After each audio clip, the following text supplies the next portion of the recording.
everyone, welcome to this week's video.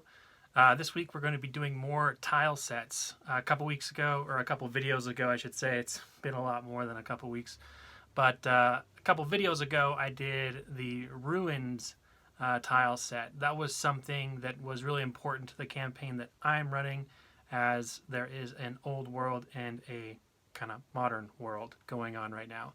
And a lot of my campaign takes place outdoors, or I guess I should say it's going to be split about 50-50 as far as outdoor encounters compared to dungeon encounters or cave encounters or whatever. I really wanted to have some kind of outdoor tile set that would work for most things. So I opted to make the grass tile set.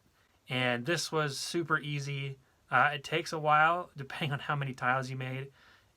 I made a whole bunch, so yeah, I mean, it was like over 100, but I wanted them, all of them.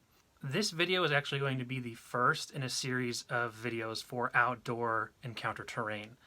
I wanted to start with this as the foundation, for one, because it's going to be on the bottom, but also because I want everything else to kind of jive with it and kind of fit with it nicely.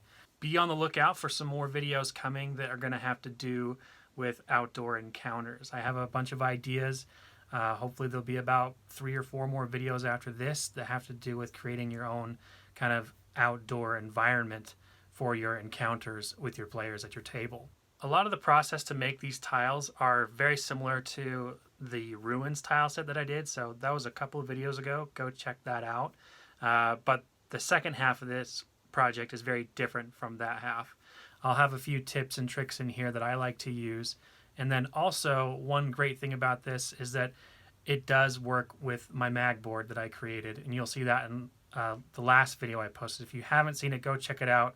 I honestly think it's a must-have for any kind of tile sets, especially if you're making like the Black Magic Craft 3" by 3" tile sets. I think it's very, very good. It's very simple to incorporate with any future projects. I'm working on a version 2.0 for the tiles so I can stack them and have them all magnetized, but still doing some troubleshooting there. But go check it out. It was my last video. Again, it's called the Magboard, and you'll see how I incorporate it later in this video with the grass tile set that I've made. Yeah, so let's go check out how I did it. I actually used this in last week's gaming session, the grass tile set on the Magboard, and it was fantastic.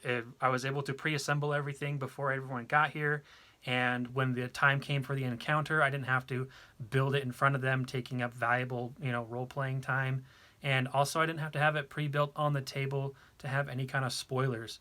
It was just something I could just take from the other room, and it was great. So real quick, here is a quick time-lapse of me kind of assembling some of the pieces together just on some felt. But this is kind of the gist of what everything looks like. What shapes you make for your grass will kind of be up to you, but this is what I decided to go with.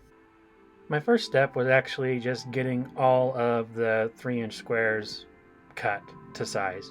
Now, the way I like to do this is the foam that I buy is actually 2 feet by 2 feet square, and it needs to be cut down to a bunch of 3" strips, and then those cut down to 3" squares. Now, the easiest way I found to do this is to use a hot wire cutter. You can do this with a knife, but it is much easier on a hot wire cutter. You just adjust your fence, put it in the right place. I tape mine down so it doesn't move on me while I kind of run the piece across the fence, because it will, I promise you it will, and you will not have straight lines when you cut. So you can use the same kind of method, I think, with a knife. Just tape your straight edge right to the foam and make multiple passes with your knife, and try and keep your knife as vertical as possible, so you can actually have a nice flush meet between 2 pieces side by side when you go to build your terrain.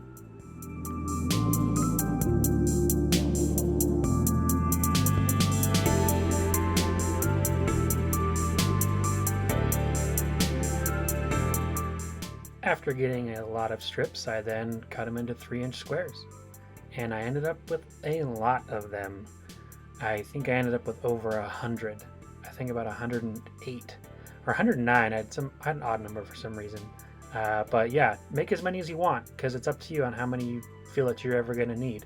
I made enough to fill in my entire Magboard and also to stack as well, and turned out to be the perfect amount.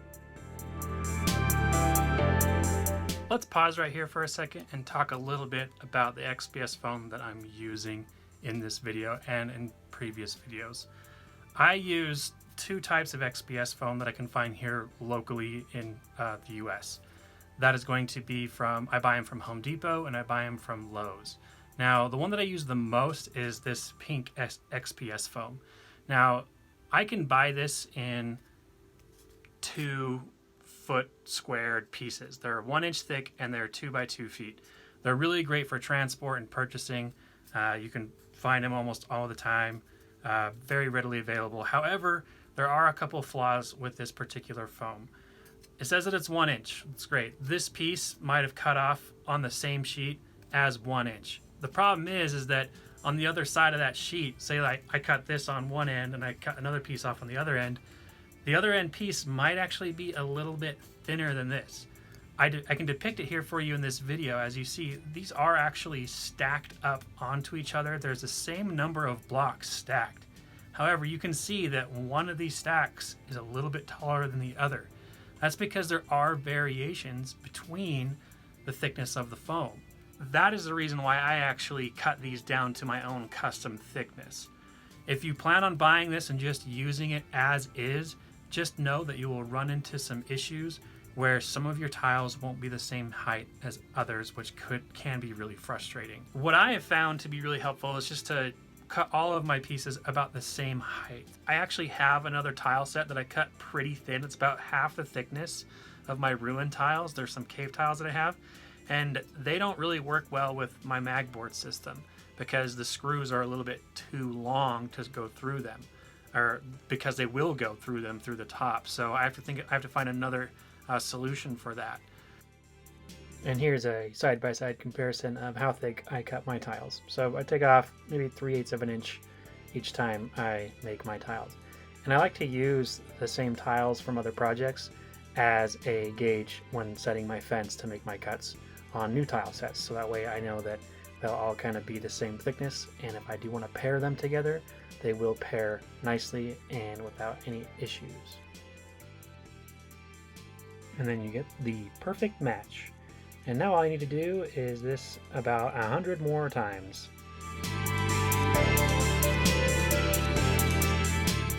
I then started to shape the tiles into their kind of final overall form. I first kind of gave them a little curve on top on the ones that were going to have some kind of grass overhang over some exposed earth. So just taking the Olfa knife here and gave it a little curve. Before I did this, I ran it kind of zigzaggy all through my hot wire cutter to give it a little bit more texture on the edge. And then I take the tweezers and I pull out about halfway down a lot of the foam underneath. So this makes the grass kind of look like it's overhanging and you can have some exposed dirt underneath it. I really like the way this looked in the end. It was definitely inspired by kind of 8-bit classic NES look, but takes a long time, but is definitely worth the end result. And you're gonna make a mess, I promise you that. Another tip when working with this kind of XPS foam is you'll see that both sides of it are shiny. When you cut your thickness, you'll see that it's not shiny anymore, and that's a good thing because the non-shiny part is better for texturing in my opinion. So always keep that in mind. It was time to bring these tiles to life, and I went for a kind of dirt and grass combination look here, which you'll see. And what I did was I took some potting soil out of a pot that's been on my front porch for as long as I've lived here. I baked it in the oven to kind of sanitize it and killing microorganisms, and then I sifted it through a strainer like so. I did this to get the more finer dirt because it needed to sit very flat. I didn't want any big bumps to interfere with the minis that I'd be placing on it or other terrain pieces. I then took that finer dirt and I mixed it with some tile grout in brown. This works as a really good filler, helps the dirt go a longer way, and creates a bit more fine overall texture, which is going to be key for application and use. I then took two types of flocking. This flocking is from Woodland Scenics, and it's just 2 different colors of fine turf, mix them together. I've used the same combination when I do the moss on some of my other videos, like in the Ruins tile set video that I made. But this was actually going to be just used as grass. And so, yeah, just mixed it up of equal parts, 50-50, and then started to apply it.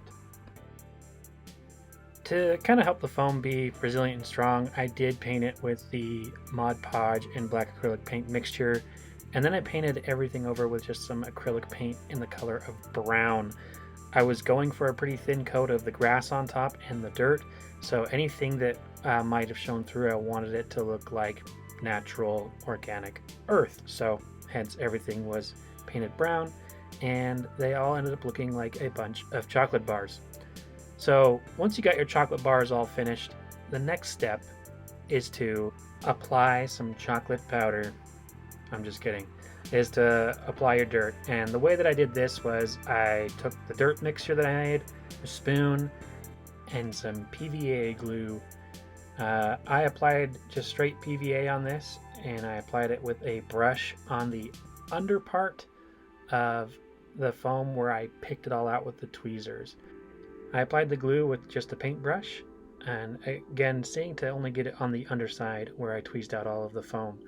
And then all I did was spooned the dirt over the glue.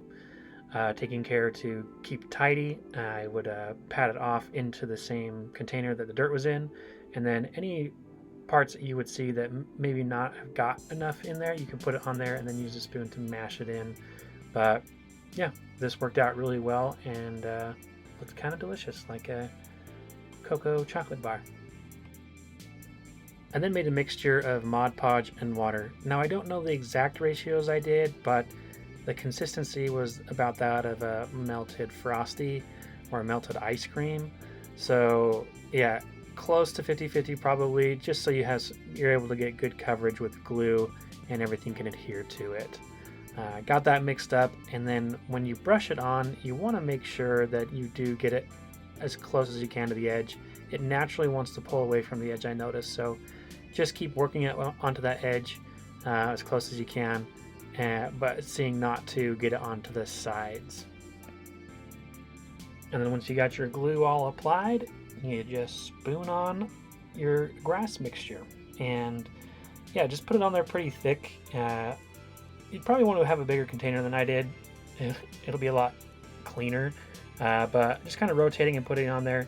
Again, if you see places after you've kind of patted off the excess, just reapply it over it, and you could put it on there and even maybe like pat it down with the spoon and get it really into all those little gaps that it's not connecting. But you just want solid coverage, really. That's all you're going for.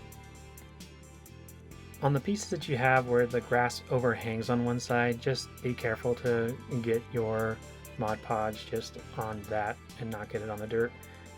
Cover it in grass again. You could even just dip it in your mixture if you like as well. But yeah, get good coverage, and you'll notice that it's a little bit more tricky to kind of get the inside, the grooves on that side. As you can see, I had a nice little open spot of glue there. Just keep applying it until you can get it the nice full coverage that you're looking for.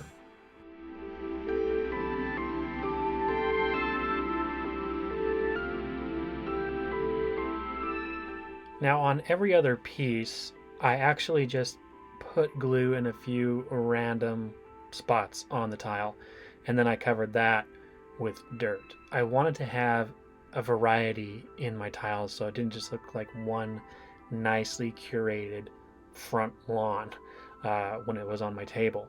So I made it look a little bit more natural, a little bit more rugged as well. So put some little spots of dirt on there, and then came back and then just applied glue around them later, and then applied the grass mixture on top. And the final step is to kind of seal and solidify the grass, because after the glue is dried, it's actually still soft and you could rub it off very easily. So what you need to do is harden it. And the way you do this is you saturate it with isopropyl alcohol, and then you take a mixture of Mod Podge and water. And it's a lot of water compared to Mod Podge because you want it to kind of drip through like so. And this is where I ran into an issue. I've done this before on smaller scales, but doing it on this scale, I did run into a couple of issues. The main issue being, well, the only issue really being that the Mod Podge didn't really dry very clear. As you can see here, they're very splotchy looking. You can see everywhere I dripped it on. And I'm not exactly sure why this happened. I think it might be because I didn't have enough isopropyl alcohol on it. Maybe I didn't have enough of the grass turf for it to kind of soak into. But I found the way to fix this was to just resaturate it with isopropyl alcohol, and that actually solved my problem. I didn't have to recover it with foam at all. All I had to do was just re-soak it, and it helped kind of fix everything. Hopefully you don't run into this same issue. If anybody has any idea why this might have happened, please let me know in the comments down below.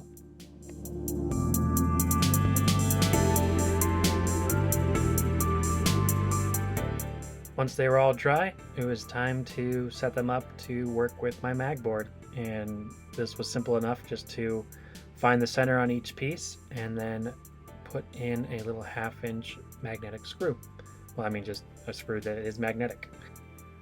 And here you see my entire Magboard covered with the grass tiles. Pretty awesome. And here are all the different shapes that I made. Just a regular square flat on all edges. These are pieces that are going to be mostly in the middle. This is more of an edge piece. It's flat on 3 sides, except for one side it is exposed and has the more rough looking side to it. This is going to be edge pieces, and a number of other options as well. And then a curved piece for having a rounded elevated top if you want, or just a rounded edge with exposed on one side. This one is kind of a more narrow piece. It's flat on 2 sides, but has like the rough terrain on the other 2. This is similar, but a ramp style of that same one. And this is to kind of have a nice kind of natural hill to a elevated area. And then this one is to stack side by side. It's smooth on all sides, but sloped. And then this is a rounded off all the way around, except for one side. And here are the numbers that I made for each of those.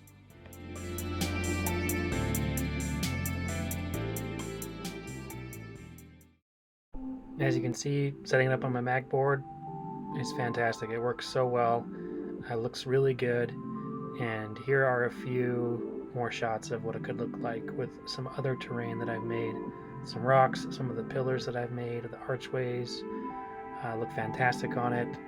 The ruins all kind of mixed in there, look like they're being swallowed by the earth, and just the grass on its own.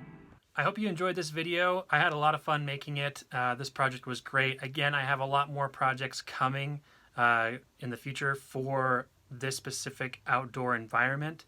I'm really excited about them. I've already started working on some of them, and hopefully I'll have some videos in the next couple weeks. I really appreciate all of the new subscribers that I've received. Thank you so much. I appreciate everyone who's liked and commented on my videos as well. Please keep those coming. So please continue to like, share, and subscribe. Share it with your friends who you think might find value in these videos. And yeah, I'll catch you in the next video. I'm pretty excited about it. See you later.